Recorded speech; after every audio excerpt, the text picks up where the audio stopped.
আসসালামু আলাইকুম। আবার চলে আসলাম আমাদের প্রিয় নবী রসুল পাক সাল্লাল্লাহু আলাইহি সাল্লামের বাড়িতে। এই যে তার বাড়ি এখানে, আর এই যে সেই পাহাড়, যে পাহাড়ের উপরে রসুল পাক সাল্লাল্লাহু আলাইহি সাল্লাম আঙুল ইশারা করে চাঁদ দুই টুকরা করছিল। এটাই সেই পাহাড়, এটাই সেই পাহাড়। আর সবচাইতে বিখ্যাত মানব, আপনারা যার নাম না শুনলেই না, আবু জেহেল। এই যে তার বাড়ি, এটা হলো তার বাড়ি, আবু জেহেলের বাড়ি। এই যে এখন মানুষ এই জায়গায় হাম্মাম বানাইছে, টয়লেট আর কি, আরবিতে হাম্মাম বলে এখানে।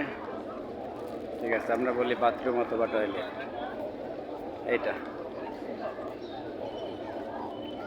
আর এটা হলো এই দেশের সরকারের বাড়ি।